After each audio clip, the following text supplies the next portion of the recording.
Bem, pessoal, TDAH, pensa uma doença que gera um monte de polêmica, um monte de comentário, muita gente falando mentira sobre ela, né? Outras preocupadas, né? Outras meio com teorias conspiratórias. Eu vou explicar para vocês os 5 motivos que a gente vê o TDAH crescendo no contexto mundial, né? O que acontece, né? O TDAH não é uma doença nova, é uma doença que a gente sempre soube, mas realmente nos últimos anos houve um crescimento muito grande de diagnósticos, né? E aí a gente vai começar a entender o que é que mudou nos últimos anos e por que esse diagnóstico tem sido cada vez mais frequente, né? Primeiro cenário, houve uma mudança na educação, em especial na educação infantil, onde as crianças estão tendo mais cuidado, mais atenção. Isso é legal, isso é importante, com psicopedagogo, né, psicólogo nas escolas. Né? Esse cenário fez identificar algumas crianças que antes eram tidas como crianças problemas, com crianças que receberam diagnósticos. Né? E esses diagnósticos fazem a escola alertar, a escola tem sido tendo um papel interessante nisso, né? Alerta os pais que identificam também esses problemas e faz o diagnóstico.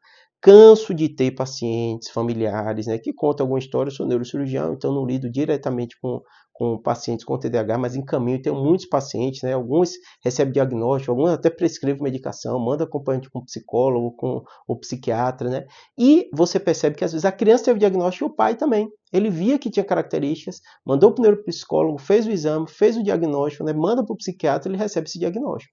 Então, essa atenção voltada à criança é o primeiro aspecto que fez uma grande mudança. Segundo aspecto, o diagnóstico. A informação sobre a doença faz com que os pais notem mais sintomas, com televisão, com internet, com rede social, com YouTube, que eu estou aqui com vocês, faz as pessoas começarem a saber. Se você botar aí no YouTube, botar no Google, diagnóstico de TDAH, quais são os sinais e sintomas, você identifica. Então, os pais também estão identificando melhor e procurando ajuda e caindo o preconceito, que é outro aspecto muito importante. Havia um preconceito muito grande com as crianças com problema de saúde mental. Aí eu incluo também depressão, ansiedade, todos esses. Os pais não procuravam ajuda, achavam que era espiritual, achavam que eles iam conseguir resolver sozinhos, e a criança não tinha um diagnóstico. Esse é o terceiro aspecto muito importante. Né? Quarto diagnóstico. Hoje, é muito comum o psiquiatra diagnosticar a criança com mais de um transtorno mental. E antigamente, você recebia um diagnóstico, era um diagnóstico único. Você tinha aquele diagnóstico e acabou. Então, realmente, essa mudança é possível a criança ter uma depressão, ter TDAH, ter transtorno de ansiedade, ter TDAH. E essas doenças acontecem juntos. Talvez, anos atrás, essa criança só receberia um diagnóstico de transtorno de ansiedade e não recebia o diagnóstico de transtorno de déficit de atenção.